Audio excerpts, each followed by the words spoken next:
Hi hello welcome back to my channel Saira sisters thoughts. ఈరోజు అయితే గులాబ్ జామున్ వ్లాగ్తో వచ్చేసానండి. చూసారు కదా, గులాబ్ జామున్ చూస్తుంటేనే నోరూరిపోతుంది కదా, నిజంగా తినాలనిపిస్తుంది గులాబ్ జామున్ చూస్తూ ఉంటేనే. మేమైతే చాలా ఇష్టంగా తింటూ ఉంటాము. నేనైతే ఇక్కడ ఇన్స్టంట్ గులాబ్ జామున్ పౌడర్ దొరికిద్ది కదా, దాంతోనే చేసేసాను. చాలామంది అలానే ట్రై చేస్తూ ఉంటారు, కాకపోతే గులాబ్ జామున్ లోపల ఉడకదు, ఉండలు కట్టుకుపోతాయి, పైన కూడా ఇట్లా పగిలిపోయినట్టు అవుతూ ఉంటుంది. అది మనం పాకంలో పెట్టగానే ఇట్లా జిగురు జిగురుగా అయిపోతూ ఉంటుంది. కానీ మాది చూసారు కదా ఎంత పర్ఫెక్ట్గా వచ్చినాయో, చాలా సింపుల్ ప్రాసెస్. ఫస్ట్ అయితే నేను ఇక్కడ గులాబ్ జామున్ పౌడర్ తీసుకొని పిండి అయితే జల్లించుకుంటున్నాను. ఎందుకంటే మనము పిండి తీసుకొచ్చి పక్కన పెట్టేస్తే కొన్నిసార్లు చాలా రోజులైనా కూడా చూసుకోము, షాప్లలో కూడా ఎక్కువ రోజులు స్టాక్ ఉంటుంది కాబట్టి ఫస్ట్ పిండిని అయితే జల్లించుకోవాలి. ఏదైనా చిన్న చిన్న పురుగులు ఏమున్నా కూడా పోతాయి కాబట్టి ఫస్ట్ అయితే నేనైతే ఇక్కడ పిండి అయితే జల్లించుకుంటున్నాను. ఇక్కడ ఇన్స్టంట్ పౌడర్తోనే కాకుండా మేమైతే గోధుమ పిండితోటి బ్రెడ్ తోటి కూడా చేస్తూ ఉంటాము. అలా చేసుకున్నా కూడా చాలా బాగా వస్తాయి. బట్ దాంట్లో కొన్ని కలపాల్సినవి కలుపుకోవాలి. మనం అన్నీ కరెక్ట్గా కలుపుకొని కరెక్ట్గా పిండి కూడా ఒకే ఈవెన్గా కలుపుతూ ఉండాలి, అప్పుడే మనకి మంచిగా వస్తుంది. ఇక్కడైతే నేను ఈ ఇన్స్టంట్ పౌడర్లోనే నెయ్యి యాడ్ చేసుకుంటున్నాను. నెయ్యి యాడ్ చేసుకోవడం వల్ల మనకి గుల్లగా మంచిగా వస్తాయి గులాబ్ జామున్లు, చాలా బాగా వస్తాయి. సో ఇక్కడ చూడండి, పిండి ఎలా పడితే ఎలా మనం చపాతి పిండి కలిపినట్టు కలుపుకోకూడదు. గులాబ్ జామున్ పిండిని ఎప్పుడైనా కూడా ఒకే వేలో కలుపుకోవాలన్నట్టు. బాగా రుద్ది పిండిని అయితే మనము కలుపుకోకూడదు. మొత్తం మనము ఈ గులాబ్ జామున్ మంచిగా రావాలండి, పిండి కలుపుకునే దగ్గరే ఉంది.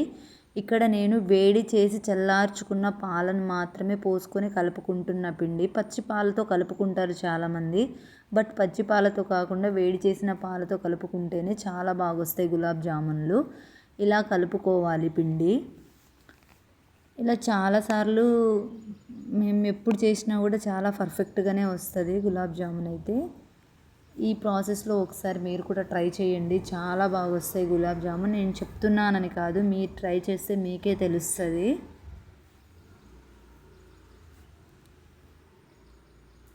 ఇలా అయితే పిండి కలిపేసాను నేను.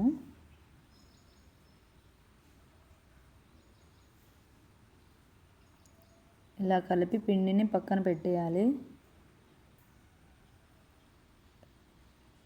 పిండి కలిపి ఒక 2 అవర్స్ పాటు పక్కన పెట్టుకోవాలి.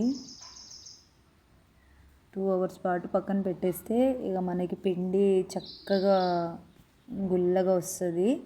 దీనివల్ల గులాబ్ జామును పైన పగలడం కానీ, లోపల ఉండలు కట్టడం కానీ, లోపల నుంచి జిగురుగా రావడం కానీ పాకంలో వేసినప్పుడు అలాంటివి అయితే రాదు. నెక్స్ట్ ఇక్కడ నేనేం చేస్తున్నా అంటే చక్కెర పాకం చేసుకుంటున్నాను. ఇక్కడ ఇది 200 గ్రామ్స్ది పౌడర్ కాబట్టి దీంట్లో ఈ కప్పుతోటి 3 కప్స్ షుగర్ అయితే యాడ్ చేసుకుంటున్నాను నేను.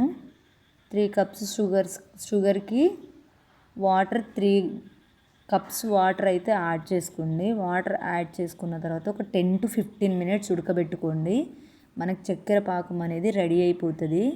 ఇక్కడ పాకం మనకు ఉడుకుతున్నప్పుడు దీంట్లోకి ఇలాచీ పౌడర్ ఫర్ టేస్ట్ మీకు అవసరమైతేనే యాడ్ చేసుకోండి, లేకపోతే అవాయిడ్ చేసుకోండి. చాలామంది ఇష్టపడరు, కానీ ఇలాచీ వేసుకుంటే చాలా బాగుంటుంది.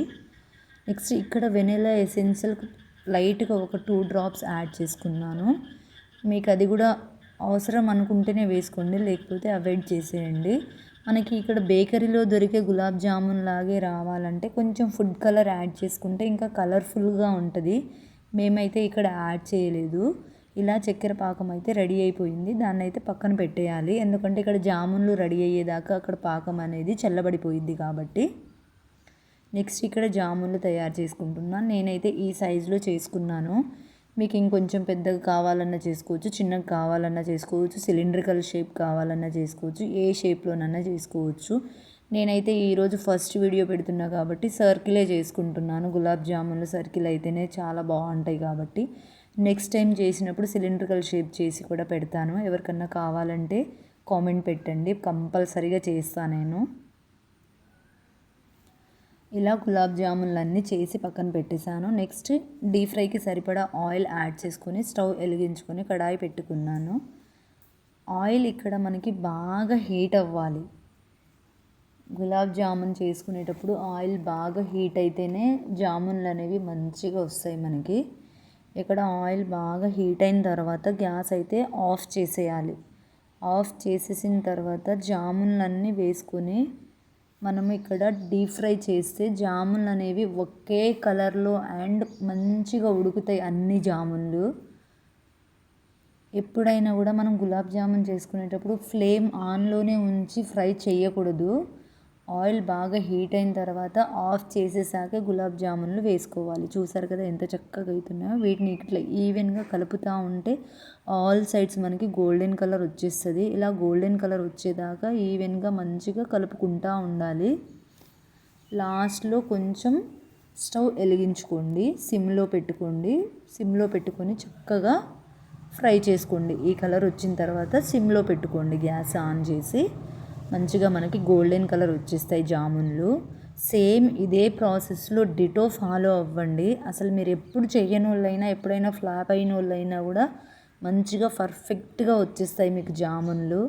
అసలు చూస్తేనే నోరూరిపోతాయి, అంత బాగా వస్తాయి జామున్లు. ఒక్కసారి ఇదే ప్రాసెస్లో ట్రై చేయండి. చూసారు కదా ఎంత చక్కగా వచ్చినాయో మనకి. ఇక్కడ గోల్డెన్ కలర్లో వచ్చేసాయి జామున్లు అన్నీ. ఆయిల్ కూడా ఎక్కువ తీసుకోవాలి. ఇక్కడ జామున్లు మునిగే అంత ఆయిల్ తీసుకోవాలి, అప్పుడే మంచిగా వస్తాయి మనకి జామున్లు. ఇలా గులాబ్ జామున్లు అన్నీ రెడీ చేసేసాను నేను. ఇలా రెడీ చేసుకున్న తర్వాత మనము పాకం రెడీ చేసి పెట్టుకున్నాం కదా, చక్కెర పాకము. ఆ పాకంలోకి అయితే ఈ జామున్లని వేసుకోవాలి. అలా వేసుకుని ఒక 1/2 అవర్ టు 1 అవర్ పాటు పక్కన పెట్టేస్తే మంచిగా వచ్చేస్తాయి మనకి జామున్లు. చాలా బాగుంటాయి. మా గులాబ్ జామున్లు అయితే రెడీ అయిపోయినాయి. నా వీడియో నచ్చినట్టయితే like, share, subscribe my channel. Thank you everyone. Please like.